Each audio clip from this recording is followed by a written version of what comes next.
Mon père m'a désinvité de son gala de départ à la retraite, avec un sourire narquois, disant que mon poste de saisie de données abaisserait le standing de la salle. Alors, je suis arrivé en avance. Par l'entrée privée du propriétaire du club de campagne, il avait payé des cotisations à mon entreprise pendant 3 ans sans jamais savoir qu'elle m'appartenait.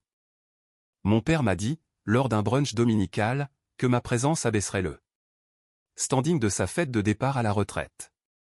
J'ai posé ma tasse de café si délicatement qu'elle n'a même pas teinté contre la soucoupe, et j'ai dit. D'accord. 3 semaines plus tard, je me tenais à une dizaine de mètres de lui, dans un smoking qu'il ne reconnaissait pas, dans un club qu'il ignorait m'appartenir. J'écoutais mon chef de la sécurité lui expliquer qu'il avait besoin d'une autorisation pour entrer à sa propre fête. C'est la partie de cette histoire que les gens veulent entendre en premier, alors je vous la donne, puis je vous raconterai les 32 années qui l'ont rendu nécessaire. Marcus, je dois discuter de ta présence, a dit mon père, posant sa fourchette à côté d'une assiette de Bénédicte à peine touchée.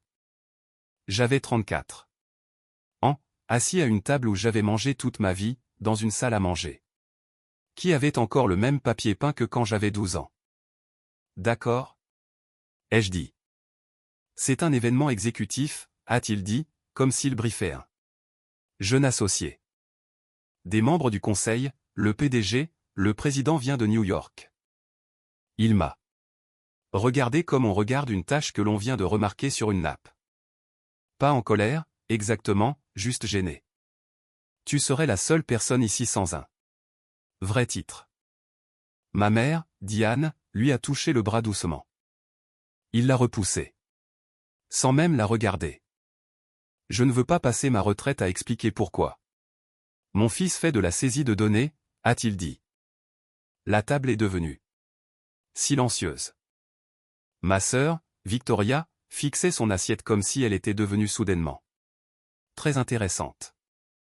Mon beau-frère, James, étudiait sa serviette avec la concentration d'un homme espérant être n'importe où ailleurs. Tu me désinvites, ai-je dit. Pas une question. Je suggère que ta présence abaisserait le standing, a-t-il dit.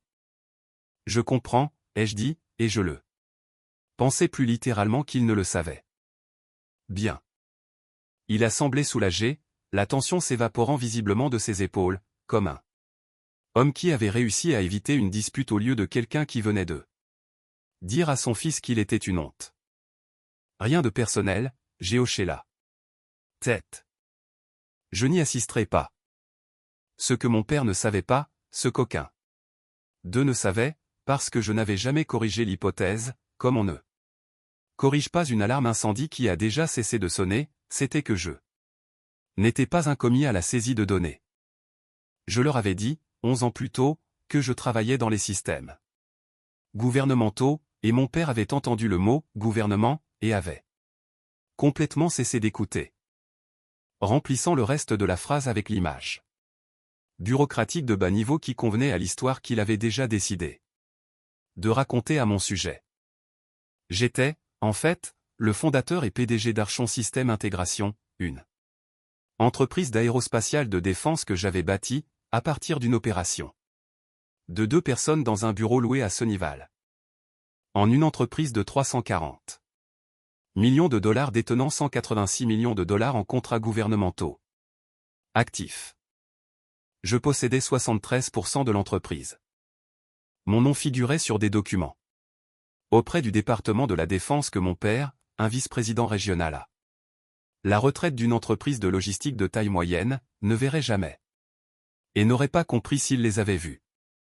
Et 3 ans avant ce brunch, par l'intermédiaire d'une société holding que la plupart des gens n'auraient jamais pensé à remonter jusqu'à moi, j'avais discrètement acheté le West Shore Country Club. Le même club où mon père avait payé 12 000 $ par an en cotisation pendant la majeure partie de 2 décennies, le même club qui accueillait sa fête de départ à la retraite. Il avait joué au golf sur mon parcours et m'avait traité d'échec tout ce temps. Je veux revenir en arrière, parce que le brunch n'était pas une cruauté isolée. C'était la dernière phrase d'un paragraphe que mon père écrivait sur moi depuis que j'étais enfant, et comprendre ce paragraphe est la seule façon pour le reste de cette histoire d'avoir un sens. Mon père, Richard Bennett, a bâti son identité autour d'une définition très spécifique du succès, bureau d'angle. Place de parking exécutive, adhésion à des clubs de campagne, le bon golf le samedi matin. Il avait passé 37 ans à gravir les échelons d'une entreprise qui n'existe plus. Dans sa forme originale, et quelque part en chemin, le succès a cessé d'être une description d'un résultat et est devenu, pour lui, la seule description acceptable d'une personne. Victoria, 2 ans plus âgée que moi, était devenue avocate d'entreprise dans un cabinet de Boston, un titre que mon père pouvait prononcer lors de soirées sans broncher. J'avais pris une direction différente. J'avais étudié l'ingénierie des systèmes, puis l'aérospatiale, puis passé 4 ans chez un entrepreneur de défense avant de partir à 26 ans pour créer ma propre entreprise, financée initialement par un petit héritage de mon grand-père, et plus tard par un tour de table de Série A, dont la plupart de ma famille n'avait jamais entendu parler, parce que j'avais complètement cessé de mentionner mon travail au moment où il est devenu quelque chose qui valait la peine d'être mentionné. J'avais essayé, au début, de l'expliquer. Je me souviens d'être assis à cette même table quand j'avais 28 ans, essayant de décrire un contrat qu'Archon venait de remporter, un projet d'intégration de systèmes de guidage pour une mise à niveau de communication par satellite. Et de voir les yeux de mon père prendre cet éclat particulier qu'il prenait chaque fois qu'une conversation exigeait qu'il mette à jour son opinion de moi. Il a posé une question, alors, il y a une possibilité de promotion, ou est-ce juste un contrat? Quand j'ai essayé d'expliquer que je possédais l'entreprise, il a ri, pas méchamment, et a dit, bien sûr, sur le ton que l'on utilise pour un enfant décrivant un ami imaginaire. Après cela, j'ai arrêté d'expliquer. Ce n'était pas une stratégie, pas au début, c'était de l'épuisement. Mais quelque part au cours des 6 années suivantes, alors qu'Archon passait de 40 employés à plus de 400, le silence est devenu quelque chose de plus proche d'un choix. Je le laissais croire ce qui lui était le plus facile à croire, parce que le corriger n'avait jamais changé la façon dont il me traitait, et à un moment donné, je préférais être sous-estimé en paix que rejeté bruyamment. L'achat de West Shore, il y a 3 ans, n'avait même pas été à propos de lui. Je l'avais acheté dans le cadre d'une stratégie de diversification immobilière par l'intermédiaire de ma société holding, Bennett Caldwell Partners, nommée d'après mon grand-père, et non par rancune. Bien que j'admette que l'ironie ne m'ait pas échappé lorsque j'ai réalisé, 6 mois après l'acquisition, dont le nom figurait sur le compte de cotisation pour le membre 0447. Je ne lui ai jamais dit. Je me suis dit que cela n'avait pas d'importance. Je ne suis pas sûr que ce fût jamais entièrement vrai. Il y a un souvenir auquel je reviens sans cesse, de quand j'avais 11 ans. Mon père m'avait emmené à West Shore pour la première fois, une partie en tant qu'invité avec l'un de ses collègues, le genre de sortie destinée à apprendre à un fils à quoi ressemblait une vraie vie un jour. Je me souviens être debout sur le green d'entraînement, avec des chaussures de taille trop grande, empruntées au Pro Shop, tandis que mon père me présentait à son ami Walter Greer, un associé senior dans un cabinet dont je ne me souviens plus du nom.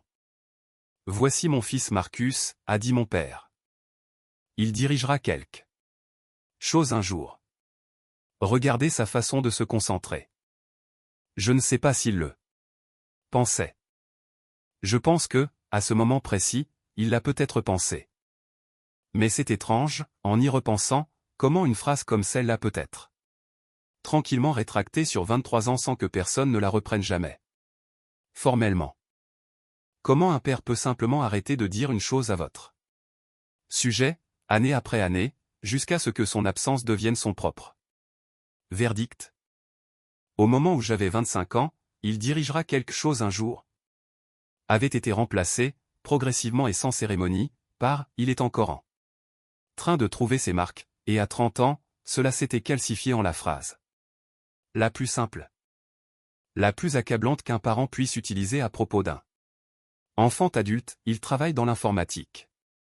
Ou quelque chose avec le gouvernement, nous ne sommes pas tout à fait sûrs. Je l'ai entendu prononcer cette phrase exacte au fils de Walter Greer lors d'un mariage il y a 4 ans. J'étais à 2 mètres. Il n'a pas baissé la voix. Après le brunch, je suis retourné à mon bureau à Sunnyvale, à 3000 miles de là. Maison de mes parents dans le Connecticut, ce qui m'avait toujours semblé une distance utile, et je suis resté assis à mon bureau pendant un long moment sans ouvrir mon ordinateur portable. Puis j'ai appelé James Okafor, mon chef de la sécurité, un ancien agent des services secrets avec 14 ans d'expérience en protection rapprochée qui avait dirigé des opérations de sécurité pour 2 sénateurs en exercice avant de rejoindre Archon pour superviser la sécurité des installations et des dirigeants. James avait également, en vertu de son rôle de coordinateur de la diligence raisonnable pour l'acquisition de West Shore, géré la transition des adhésions. Lorsque j'ai repris le club, ce qui signifiait qu'il savait exactement qui était Richard Bennett. Et exactement ce que coûtait l'adhésion 0447 chaque année. James, ai-je dit, le soir du 24, quand Richard Bennett essaiera d'entrer dans le salon platine, arrête-le. Ne le laisse pas passer tant qu'il n'a pas demandé qui est le propriétaire du club. Il y a eu un silence sur la ligne. Pas de confusion, juste James faisant le calcul, comme il le faisait toujours avant d'exécuter une instruction.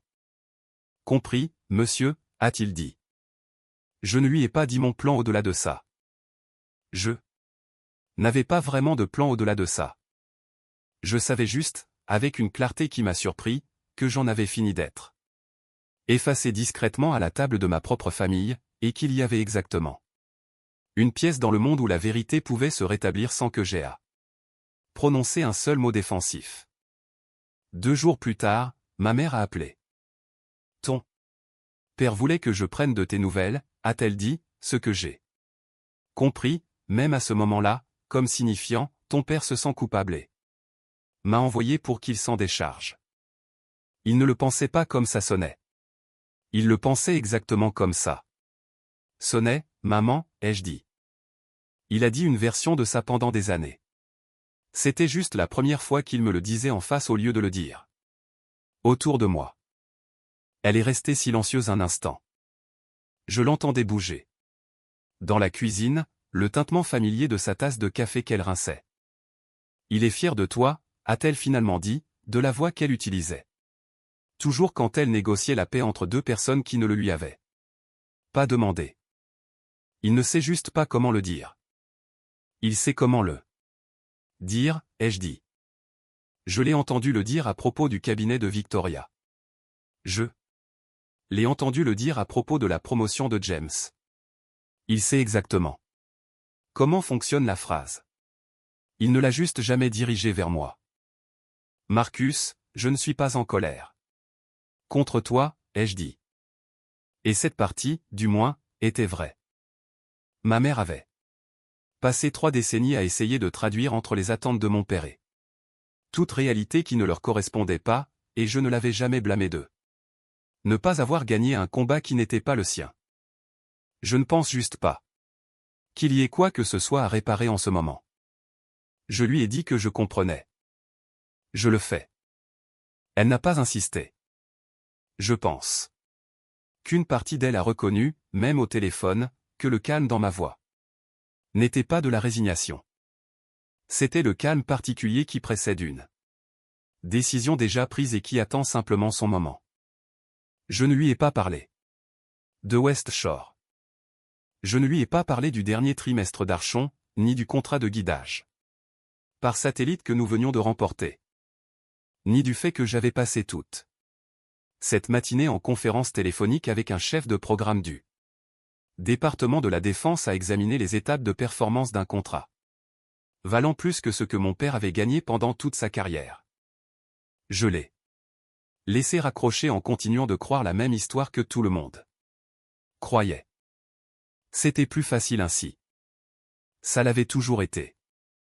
Je commençais à comprendre Que, plus facile, et, honnête, n'était pas la même chose, et que j'avais silencieusement choisi la mauvaise option pendant plus d'une décennie. Je suis arrivé 30 minutes en avance, par l'entrée privée du propriétaire que la plupart des membres ignoraient même, une porte discrète donnant sur le couloir de service derrière le 18e trou, accessible uniquement avec une carte clé. Enregistré au nom de Bennett Caldwell Partners. J'étais dans un smoking sur mesure d'un tailleur de San Francisco, le genre de coupe qui ne s'annonce pas, mais est inimitable de près. Je me suis assis à une table de coin dans le salon.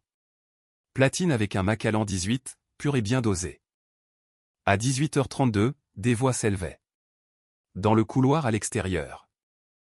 Je suis l'invité d'honneur, la voix de mon père déjà cinglante de la fureur particulière d'un homme peu habitué à être interrogé.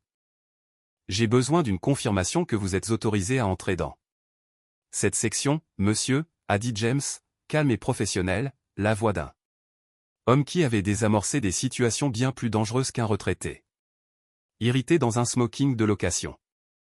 Savez-vous qui je suis? Oui, monsieur Bennett. Cependant, le propriétaire a réservé cette section ce soir. Un battement de silence, puis plus bas. Plus incertain. Qui possède ce club? Il est déjà à l'intérieur, a dit James. Je me suis levé, j'ai redressé ma veste, et j'ai marché vers l'entrée. Petite pause. Si vous voulez plus d'histoires comme celle-ci en meilleure qualité, mon Spotify est lié dans la description. Mon père se tenait, le visage rouge, dans le couloir, ma mère à ses côtés dans une robe bleu marine, Victoria et James Caldwell, le beau-frère, traînant d'un pas derrière, tous figés en pleine dispute. Mon père m'a vu et son expression est passée par 3 stades distincts en moins de 2 secondes, confusion, reconnaissance, puis un éclair de dédain, le réflexe automatique de 32 ans lui disant que cela ne pouvait absolument pas être pertinent par rapport à ce qui se passait. Marcus, que fais-tu ici? Je t'ai dit de ne pas venir. Monsieur Bennett, a dit James prudemment, s'écartant légèrement. Voici Marcus Bennett. Il est propriétaire du West Shore Country Club. Le couloir est devenu silencieux. Quelque part derrière nous, j'entendais le son étouffé d'un quatuor à cordes qui s'échauffait dans la grande salle de bal, complètement indifférent au fait que le visage de mon père venait de prendre la couleur de la nappe derrière lui. C'est impossible, a-t-il dit. Je ne fais pas de saisie de données. Papa, ai-je dit, et j'ai gardé ma voix égale, la même voix que j'utilise pour clore une réunion de conseil d'administration. Je suis le PDG d'une entreprise de défense aérospatiale de 340 millions de dollars. Je détiens 186 millions de dollars en contrats gouvernementaux actifs. Je possède 73% de l'entreprise. Il a tendu la main et a posé une main contre le mur, comme si le sol s'était légèrement dérobé sous lui. Tu as payé tes cotisations à mon entreprise pendant 3 ans, ai-je dit. En dînant dans mon restaurant, en jouant au golf sur mon parcours, tout en disant à tout le monde dans ce club que je fais de la paperasse pour vivre? Je ne savais pas, a-t-il dit. C'est sorti faiblement. Je n'avais jamais entendu la voix de mon père sortir aussi faiblement auparavant. Tu n'as jamais demandé, ai-je dit. Tu as posé des questions sur mon titre, la taille de mon bureau. Tu as entendu le mot au gouvernement et tu as cessé d'écouter tout ce qui suivait. La main de ma mère s'est portée à sa bouche.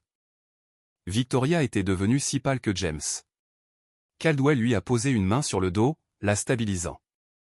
Je me suis tourné vers mon propre James, Okafor, pas Caldwell, bien que j'ai remarqué au loin que j'avais maintenant 2 James debout dans ce couloir, un détail absurde que mon esprit a choisi de cataloguer au milieu de la confrontation la plus significative de ma vie d'adulte. S'il vous plaît, accompagnez Monsieur Bennett et ses invités dans le salon. Platine, ai-je dit. Ils sont autorisés. C'est sa soirée. Puis je suis retourné à ma table.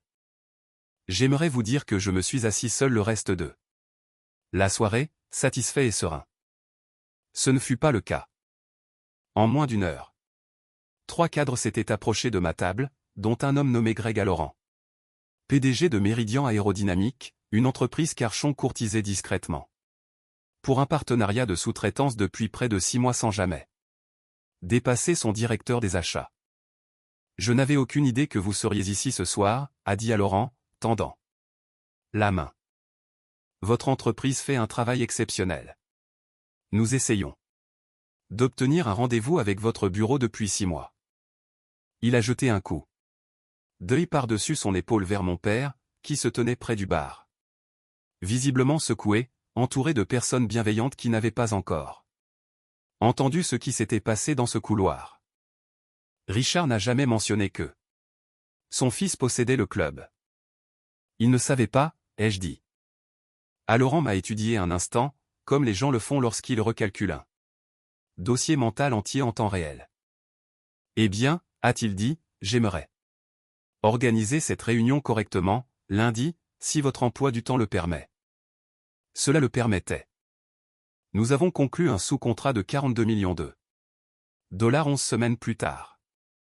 Mais c'est une autre histoire, et franchement moins intéressante que ce qui s'est passé ensuite.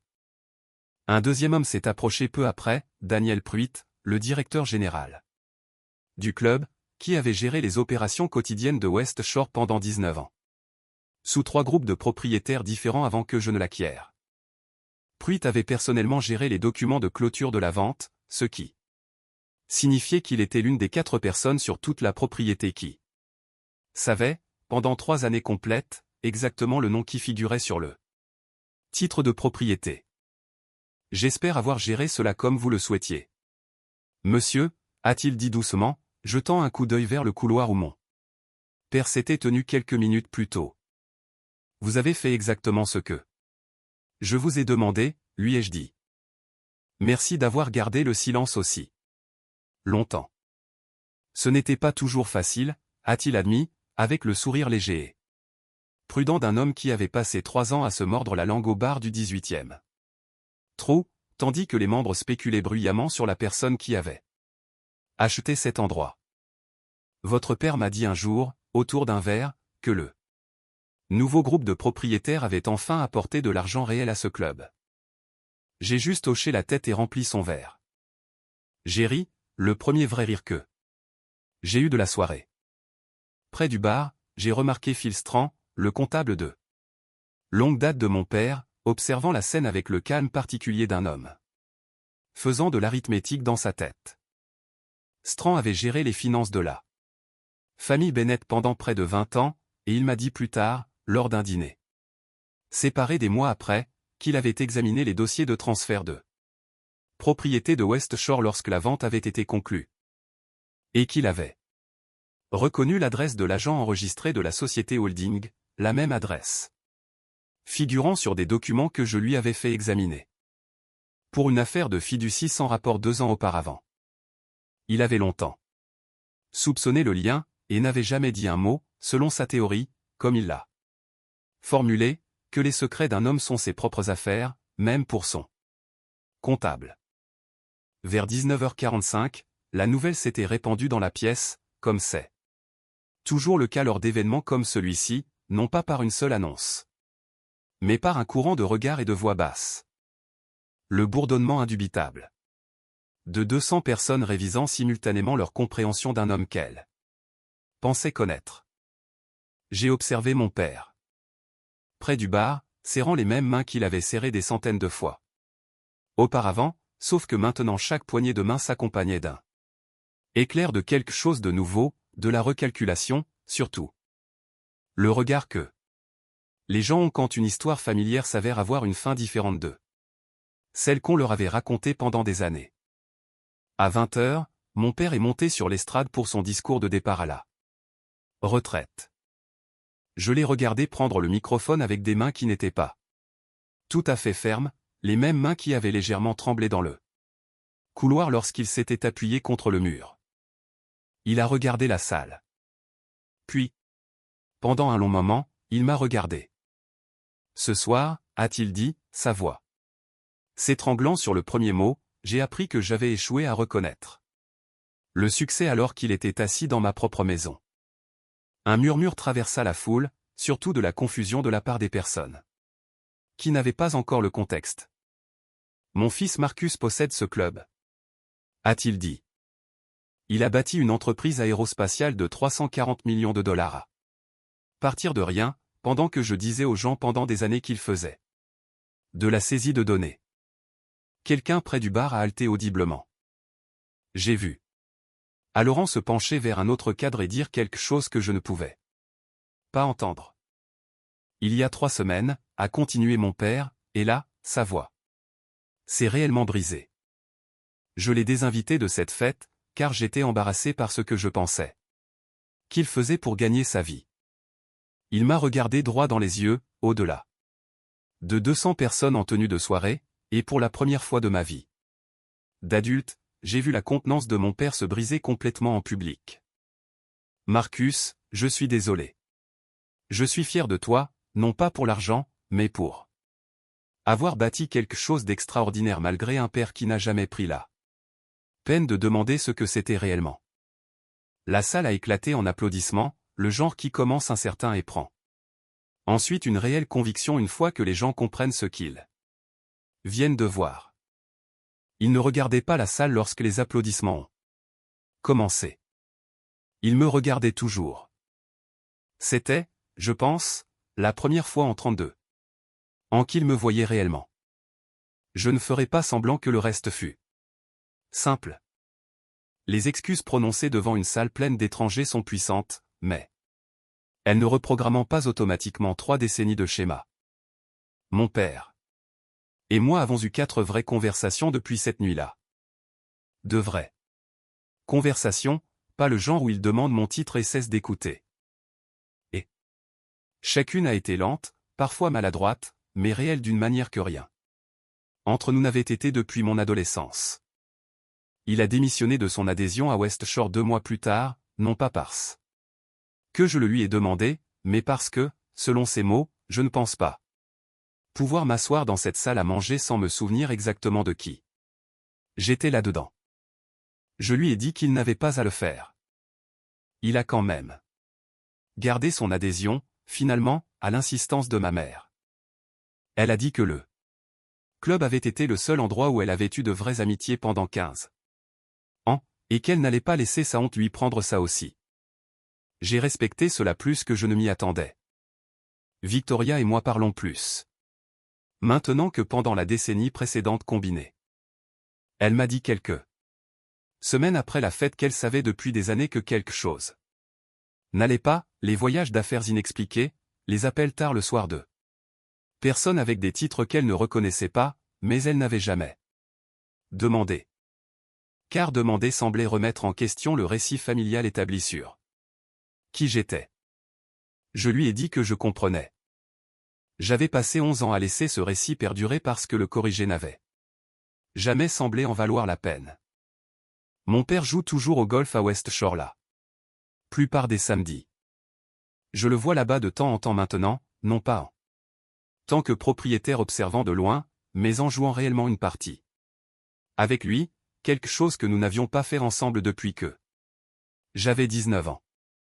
Le mois dernier, au 14e trou, il m'a demandé, sincèrement, sans y être incité, ce qu'impliquerait le prochain contrat d'Archon. Je lui ai dit. Il a écouté. Tout, de bout en bout, sans une seule fois regarder sa montre. Il lui a fallu 32 ans et une nuit humiliante dans un couloir pour enfin poser la bonne question. Je suis toujours en train de décider si c'est du pardon ou juste de la patience. Certains jours, cela ressemble aux deux. Il y a un post-scriptum à tout cela, auquel je pense plus qu'au discours lui-même. Quelques semaines après la fête, j'ai trouvé, dans une boîte de vieilles photographies que ma mère avait gardée, un instantané de cette première partie en tant qu'invité à West Shore. Moi à 11 ans, avec des chaussures de taille trop grande, debout à côté de mon père. Sur le green d'entraînement. Quelqu'un avait écrit une date au dos de la main de ma mère, et rien d'autre. Pas de légende, pas de note sur ce qu'il avait dit ce jour-là, cette chose à propos de diriger quelque chose un jour. Je ne pense pas qu'elle savait que Cette phrase avait jamais eu de l'importance pour moi. Je ne suis pas sûr de l'avoir su non plus, jusqu'à ce que je me tienne dans un couloir à 34 ans. Regardant le même homme apprendre, à nouveau, qui j'étais réellement. J'ai gardé la photographie. Elle est maintenant sur une étagère dans mon bureau, à côté d'une plaque commémorative de la première grande commande gouvernementale d'Archon, le projet de guidage par satellite que mon père avait autrefois rejeté comme pas vraiment une voie de promotion. J'aime les avoir côte à côte. C'est le résumé le plus honnête de toute l'histoire. Un garçon à qui l'on a promis quelque chose sur un terrain de golf, et un homme qui a dû acheter le terrain de golf pour enfin le concrétiser. Mon père m'a demandé un jour, sur ce même 14e trou, si j'étais en colère contre lui. Je lui ai dit la vérité, à savoir que je l'avais été pendant longtemps, et que je n'étais pas entièrement sûr de ce que je ressentais maintenant. Quelque chose de plus silencieux que la colère, quelque chose qui nécessitait encore des preuves toutes les quelques semaines avant que je ne me permette d'y faire confiance. Il a hoché la tête, comme si c'était une réponse juste, et n'a pas essayé de me faire changer d'avis. C'est cela, plus que le discours, plus que les applaudissements, qui m'a fait croire que quelque chose en lui avait changé. Avant, il avait besoin de gagner toutes les versions de notre histoire. Maintenant, il écoute simplement la mienne. Si vous êtes la personne dans votre famille qui a été discrètement sous-estimée pendant des années, celle dont le titre n'est jamais demandé deux fois, celle dont le succès est expliqué comme de la chance ou de l'obstination, ou faire quelque chose avec des ordinateurs, je ne vous dirai pas d'aller acheter le country club. La plupart d'entre nous n'avons pas un couloir comme celui-là. Mais je vous dirai ceci. L'histoire qu'il raconte à votre sujet n'a jamais réellement été à votre sujet. Elle concernait l'effort qu'ils étaient prêts à dépenser pour découvrir qui vous êtes vraiment. Certains d'entre eux, éventuellement, le dépenseront. Certains ne le feront pas. Quoi qu'il en soit, vous ne devez à personne une correction qu'ils n'ont jamais pris la peine de demander. Je ne l'ai pas fait. Pendant 11 ans. Et la nuit où j'ai enfin laissé la vérité traverser ce couloir toute seule, elle a fait plus de travail en 4 minutes que je n'en avais fait en une décennie d'essais pour m'expliquer lors d'un brunch.